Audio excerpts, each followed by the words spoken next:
that's how everything started. And then fortunately Generation Next, which is when the spots opened up, that connected, and then it was off and running from that point. It's just funny, just to touch on like that whole scenario.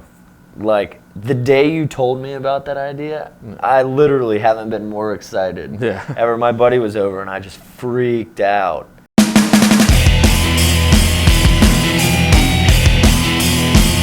So to give a little background on this, I had taken over booking FIP in fall, I believe it was September of 2004.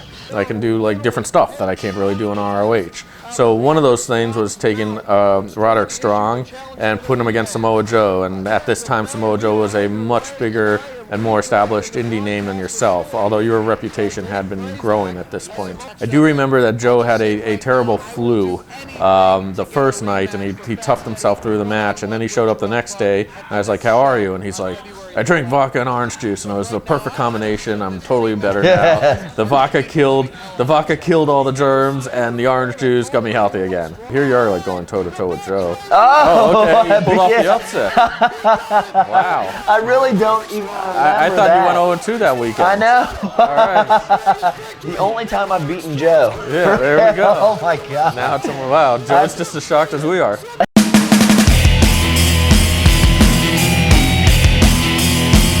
You probably saw more of the qualities of Brian, or a side of him in WWE that he really developed here, doing these kind of shows and doing these FIP shows. It's funny because a lot of the stuff that I used to develop myself, it comes from these times and working with him and seeing how he handled himself in certain situations and how we're similar but how we're different, how I can use it, and I really enjoyed it. It definitely was a different Brian though. He did this on like almost every match. He did like the showing his ass spot, and like the people always went nuts for it.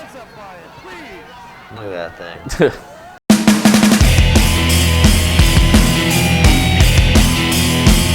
And now I'm really regretting my booking right here. So now I'm even thinking, I think I was almost even going to go to ringside at one point and try to say something to the refs. Like that's how much I was like, it was so obvious we had like a money program with you and Drew. And here you come, boom. So this was all completely spur of the moment impromptu that Drew Galloway had no idea was coming. And, that's still one of my favorite pictures someone has of me like getting ready to hit him with the belt. So Galloway, it's total pro here, going with it. He knows what's happening, you know?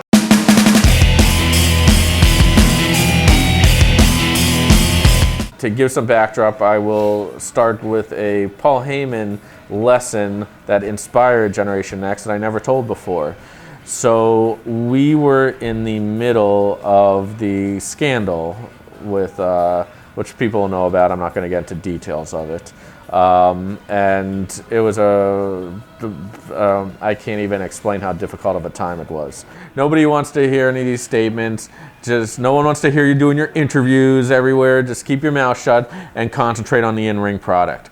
All people care about at the end of the day is the in-ring. For me, my biggest thing is I sit and see, it's gonna make me emotional. I just sit back and I think like I came in as like such a kid.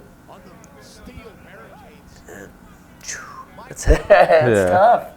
You went from like the guy.